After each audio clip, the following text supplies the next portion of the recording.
Physics में आप सबका स्वागत है। प्यारे बच्चों, आज का जो हमारा टॉपिक है वो है Gauss theorem and amperes circuital law. Gauss की प्रमेय और एम्पियर का परिपथीय नियम।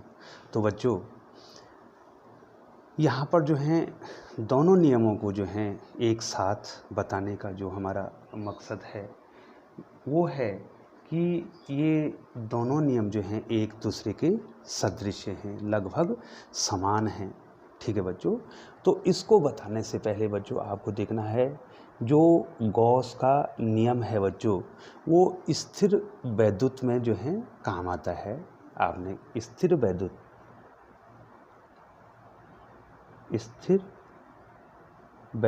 या स्थिर वैद्युतिकी, ठीक है बच्चों, इलेक्ट्रोस्टैटिक्स,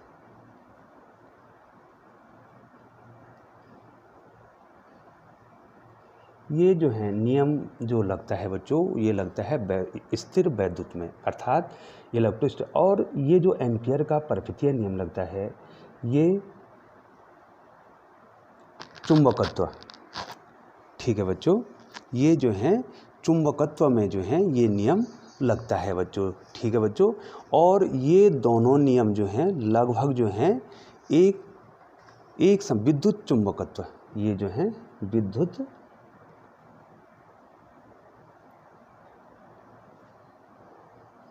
चुंबकत्व, इलेक्ट्रोमैग्नेटिज्म,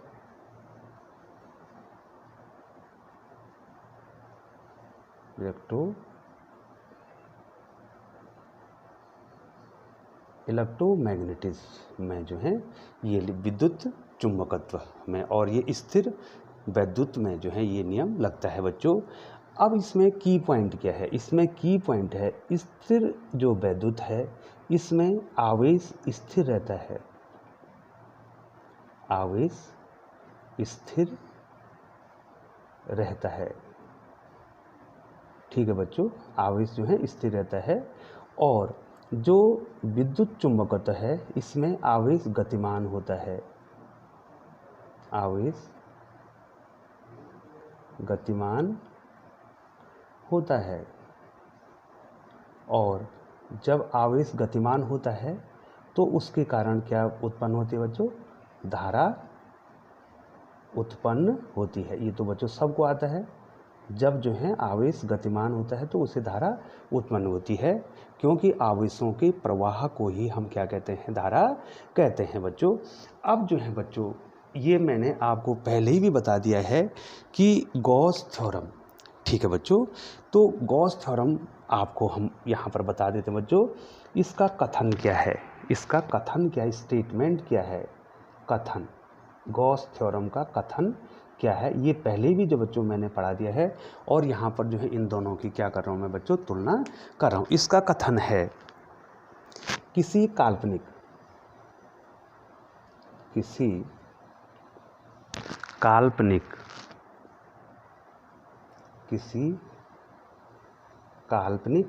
जो इमेजिनरी है बंद पृष्ठ,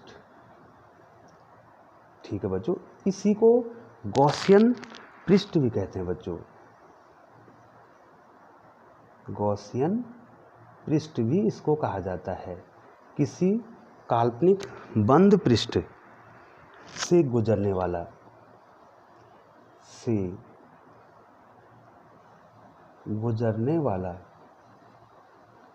जो फ्लक्स है, गुजरने वाला वैद्युत फ्लक्स, गॉसियन पृष्ठ से गुजरने वाला या किसी काल्पनिक बंद पृष्ठ से गुजरने वाला वैद्युत फ्लक्स उस पृष्ठ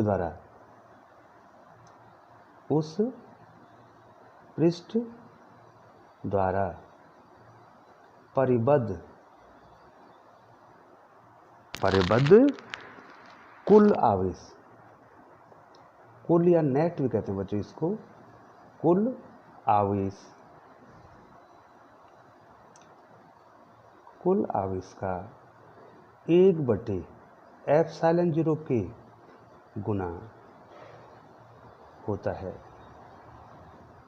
ठीक है बच्चों, ये देखिए बच्चों, ये देखिए यहाँ पर हम सरफेस इंटीग्रल लेते हैं, मैं आपको बताऊंगा। अब जो है आपका जो एम्पियर का परपैतीय नियम है उसका कथन क्या है बच्चों, ये एक साथ बताने का मतलब है कि आपको ये दोनों नियम जो हैं बिल्कुल क्लियर हो जाएं। ये लगभग इक्विवेलेंट हैं।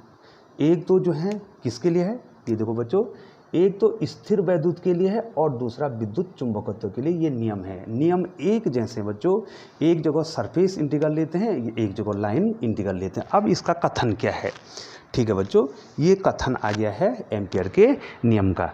किसी बंद परिपथ की सीमा, यहाँ पर भी बंद परिपथ होगा, अब वो कौन बनाएगा, धारा। किसी बंद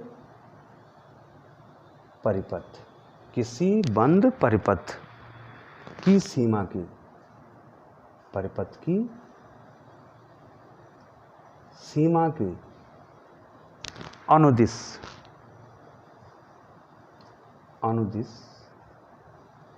चुंबकीय क्षेत्र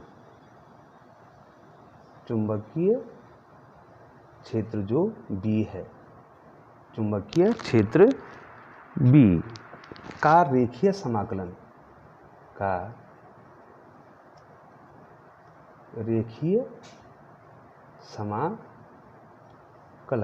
लाइन इंटीग्रल,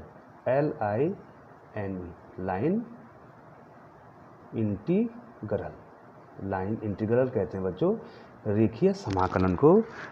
लाइन इंटीग्रल पथ द्वारा घिरी,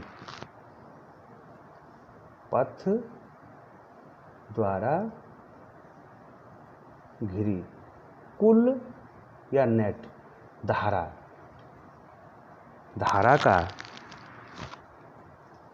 का म्यू 0 गुना होता है। ठीक है बच्चों, अब ये इनका कथन। बच्चों यहाँ पर क्या है, यहाँ पर तो आवेश का कुल गुना है और यहाँ पर धारा। अब देखिए बच्चों, यहाँ तो आवेश स्थिर है और यहाँ आवेश चल रहा है और वो आवेश क्या बना रहा है, धारा बना रहा है बच्चों। ठीक है बच्चों, अब यहाँ पर बच्चों थोड़ा देखना, आपको ध्यान देना है। यहाँ पर जो फ्लक्स है, ये देखो जो फ्लक्स है, टोटल फ्लक्स है, ये टोटल फ्लक्स क्या है, सरफेस इंटीग्रल है। ये देखो बाउंडेड इंटीग्रल एस लिख रहा हूँ, सरफेस इंटीग्रल, इसमें सरफेस लेना पड़ता है बच्चों। ई डॉट, यहाँ पर आप क्या लेंगे, वैद्युत क्षेत्र की तीव्रता और जो एरिया वेक्टर है उसका डॉट प्रोडक्ट लेंगे बच्चों, और वो कितना हो जाएगा बच्चों, 1/ε0 की, अगर माध्यम है तो उसका परावर्तन, इसका कितना गुना बच्चों, क्यू गुना। ये देखो ये किसका नियम हो गया, गॉस का बच्चों। अब यहाँ पर जो एम्पियर का नियम है वो है बी इज इक्वल टू, यहाँ पर बच्चों ये लाइन इंटीग्रल है। ठीक है बच्चों, लाइन इंटीग्रल है तो यहाँ पर चुंबकीय क्षेत्र की तीव्रता आ जाएगी बी डॉट, और यहाँ पर हम जो है लंबाई का वेक्टर लेंगे, देखो dl। यहाँ पर हमने क्या लिया बच्चों, यहाँ देखो, यहाँ वैद्युत क्षेत्र की तीव्रता आई तो यहाँ चुंबकीय क्षेत्र की तीव्रता आई, यहाँ पर जो है सरफेस वेक्टर आया, क्षेत्रफल का वेक्टर आया, और यहाँ पर क्या आया, दूरी का वेक्टर आया। और ये कितने के बराबर होता है बच्चों, कुल धारा का म्यू 0 गुना होता है। म्यू 0 माने निर्वात की चुंबकशीलता। ठीक है बच्चों, ये दोनों के कथन होगी। अब बच्चों जो हैं मैं इसको निकालता हूँ। ठीक है बच्चों, दोनों को हम निकाल देते हैं, इनके नियम निकाल देते हैं। बच्चों ध्यान से देखिए बच्चों, बहुत ही महत्वपूर्ण है। मान लीजिए बच्चों हमारे पास एक पृष्ठ है, ये देखिए बच्चों, ये हमारे पास एक कोई पृष्ठ है और इसके केंद्र O पर जो है हमने कुल आवेश Q रखा है, और यहाँ पर हम एक गॉसियन पृष्ठ ले लेते हैं। ठीक है बच्चों, ये बंद पृष्ठ लेते हैं, एक काल्पनिक बंद पृष्ठ ले लेते हैं। ठीक है बच्चों, और ये इस केंद्र से इसकी दूरी कितनी है बच्चों, r है। अब हम इस गॉसियन पृष्ठ को यहाँ से क्या कर देंगे बच्चों, मिला देंगे। ये हमने मिला दिया, और यहाँ पर बच्चों, यहाँ पर कहते हैं यहाँ पर ठोसीय कोण। ठीक है बच्चों, ठोसीय कोण होगा सॉल्यूट एंगल, मैंने d ओमेगा लिख दिया बच्चों। अब ध्यान दीजिए बच्चों, ये जो हमारा वैद्युत क्षेत्र की तीव्रता होगी तो ये इसके बिल्कुल लंबवत होगी, और यहाँ पर हम एरिया वेक्टर को, एरिया जो वेक्टर है बच्चों हमारा, इस एरिया वेक्टर को बच्चों मैंने ds के द्वारा दिखा दिया, और इसके बीच का एंगल मान लीजिए बच्चों कितना मान लिया है, थीटा मान लिया है बच्चों। ठीक है बच्चों, अब यहाँ पर देखिए बच्चों, यहाँ पर जो है जो छोटा सा इसका फ्लक्स होगा, ये गॉसियन पृष्ठ का जो फ्लक्स होगा डी फाई का मतलब छोटा सा जो फ्लक्स है, जो छोटा सा फ्लक्स है वो कितना हो जाएगा बच्चों, ई इंटू डी एस हो जाएगा बच्चों। और ई डी एस का मतलब होता है E D S cos of theta बच्चों। ये सूत्र होता है ए डॉट बी बराबर ए बी कॉस थीटा। तो ई डॉट डी एस बराबर क्या हो जाएगा बच्चों, E D S cos theta हो जाएगा बच्चों। ठीक है बच्चों, अब हम जो है टोटल फ्लक्स ले लेंगे, तो टोटल फ्लक्स ले लेंगे तो ये फाई हो जाएगा और फाई हो जाएगा, और हम इसका क्या कर देंगे, इंटीग्रेशन कर देंगे बच्चों। ये देखो बाउंडेड इंटीग्रेशन कर देंगे तो कितना हो जाएगा बच्चों, ये हो जाएगा बच्चों E D S cos of theta. ध्यान से देखें बच्चों, और ई की वैल्यू मैं यहाँ पर लिख देता हूँ बच्चों, मैं लाल पेन से लिख देता हूँ, सब बच्चों को आता है।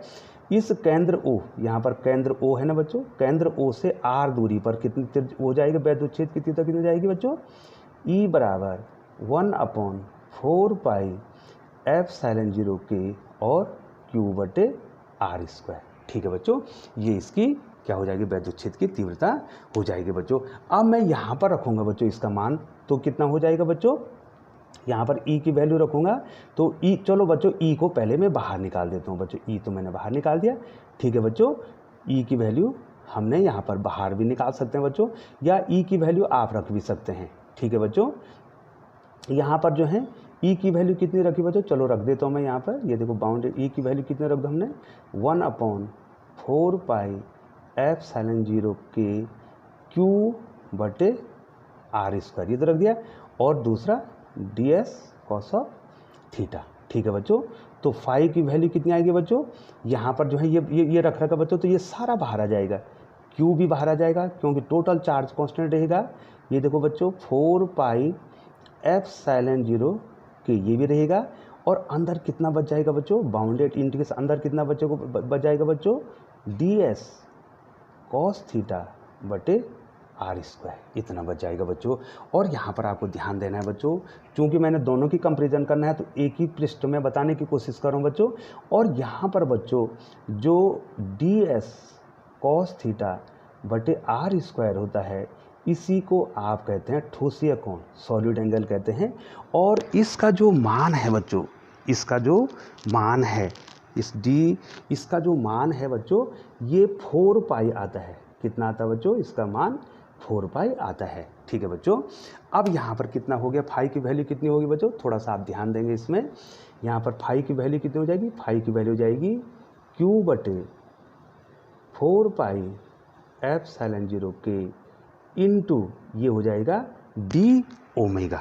ठीक है बच्चों, ये कितना हो जाएगा बच्चों, ये डी ओमेगा यहाँ पर हो जाएगा, ये डी ओमेगा हो जाएगा, और डी ओमेगा इंटीग्रेशन कितना हो जाएगा, बाउंडेड इंटीग्रेशन डी ओमेगा, और इसकी वैल्यू होती है बच्चों 4 पाई हो जाती है। ठीक है बच्चों, तो कितना हो गया, क्यू बटे 4 पाई एप्सिलॉन 0 के इंटू 4 पाई, और 4 पाई से 4 पाई कैंसिल होगी, तो बच्चों आ गया ना हमारा फॉर्मूला। इधर देखिए बच्चों, मैं आपको भी बता रहा हूँ, आ गया हमारा फॉर्मूला। कुल फ्लक्स कितना आ गया बच्चों, कुल फ्लक्स हमारा आ गया इस 1/एप्सिलॉन 0 के, तो ये आया है बच्चों, ये देखिए। और कुल आवेश का कितना गुना होता है, जो फ्लक्स होता है, जो कुल फ्लक्स हो जाएगा वो हो जाएगा बच्चों कुल आवेश का 1/एप्सिलॉन 0 के गुना हो जाएगा बच्चों। अब देखिए बच्चों, अब हम एम्पियर का ये बच्चों, ये मैंने बता दिया आपको। अब एम्पियर के नियम में जाते हैं। बिल्कुल यही बच्चों आपको क्या लेना है, एक बंद परिपथ लेना है बच्चों। आपको क्या लेना है, एक बंद परिपथ लेना है इसमें। तो बच्चों इस प्रकार से धारा का, ये देखिए बच्चों, हमने एक धारा का क्या लेना है, बंद परिपथ लेना है बच्चों। इस प्रकार से धारा का हमने बंद परिपथ ले लिया बच्चों, ठीक है। और एक चालक हमने इस प्रकार से इसमें दिखा दिया बच्चों। माना ये चालक क्या है, XY है। ध्यान से देखिए बच्चों, ये चालक XY हो गया है बच्चों।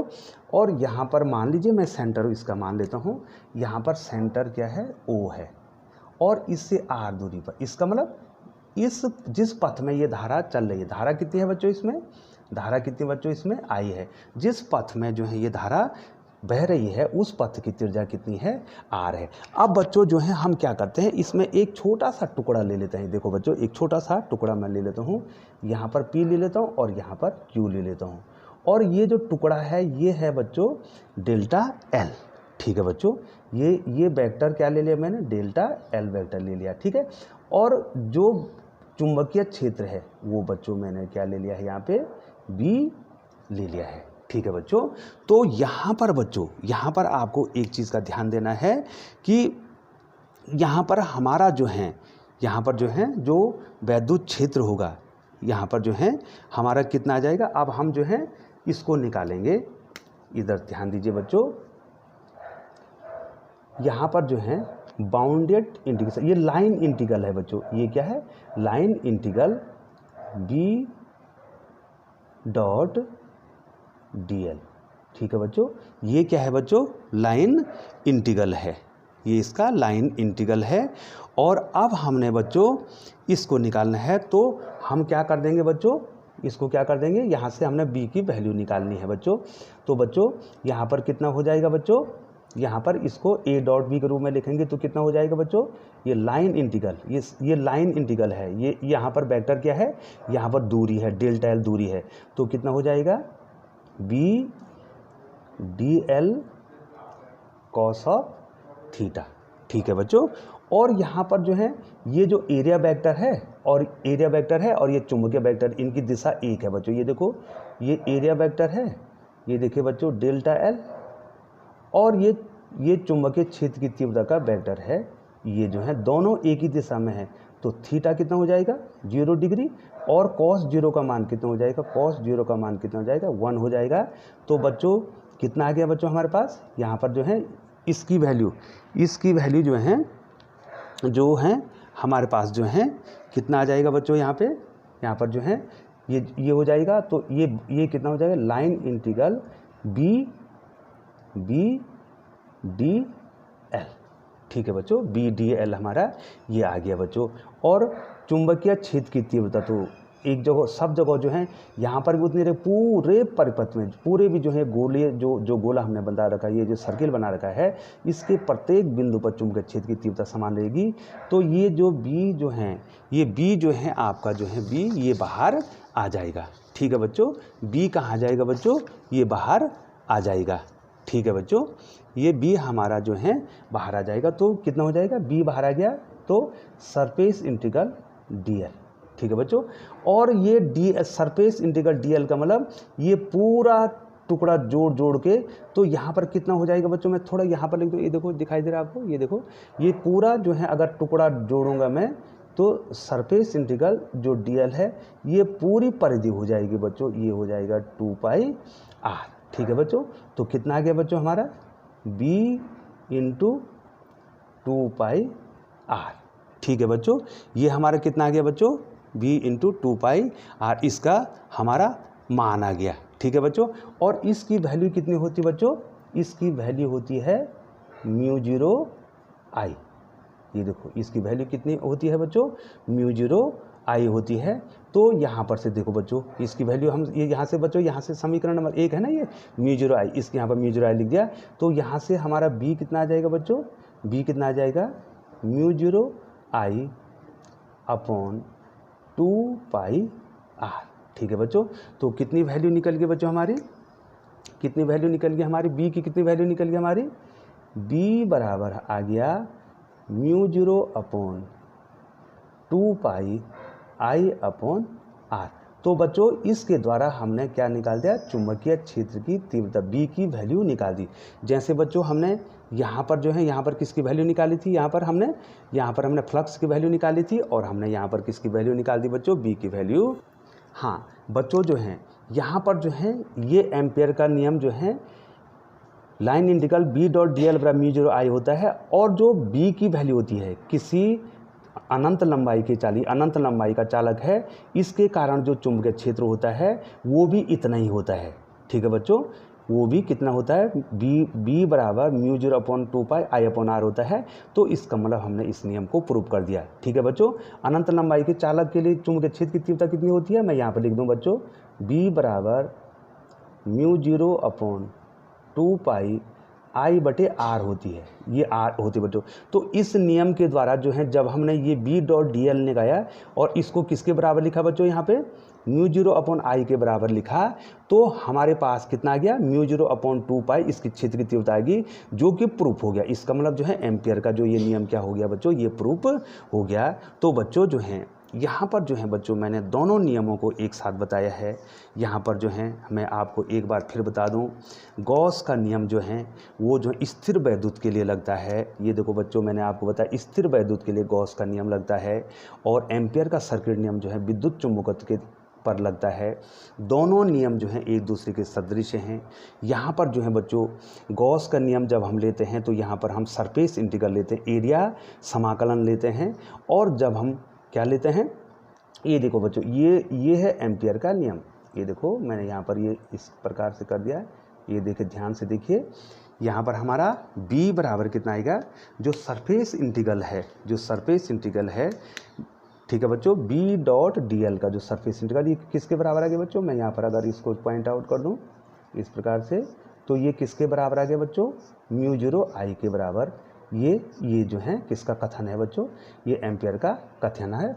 और यहाँ पर हमने बच्चों क्या निकाल दिया, हमने इसके द्वारा जो है अनंत लंबाई के कोई चालक है उसके द्वारा किसी बिंदु चुंबकीय क्षेत्र की तीव्रता प्रूव कर दी। कितनी होती है, ये होती है बच्चों B बराबर μ0/2πI/R होती है, और हमारा फॉर्मूला भी इतना आ गया बच्चों, B बराबर कितना आ गया, μ0/2πI/R आ गया बच्चों। अब देखिए हम गॉस के उसमें जाते हैं, ठीक है बच्चों।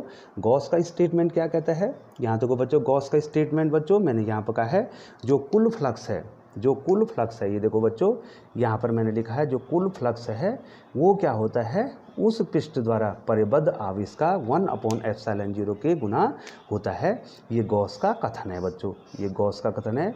ये स्थिर वैद्युत वाले चैप्टर में भी मैंने आपको बता दिया था, और यहाँ पर हमने इसकी तुलना कर दी है बच्चों। और इसको जो है एक पृष्ठ के द्वारा बच्चों यहाँ पर देखिए, एक पृष्ठ के द्वारा हमने ये प्रूव भी कर दिया है कि कुल फ्लक्स कितना आ गया है बच्चों, उस पृष्ठ में जितना आवेश है, उस पृष्ठ में जितना आवेश है उसका कितना गुना आ गया बच्चों, 1/ε0 के गुना आ गया बच्चों। तो आपने जो है इस आज का जो हमारा टॉपिक है बच्चों, उसमें आपने दोनों नियम पढ़ लिए हैं बच्चों। एक तो जो है एक कंपैरिजन कर दी है गॉस के नियम की और एम्पियर के पर्पतीय नियम की। तो बहुत बहुत धन्यवाद बच्चों।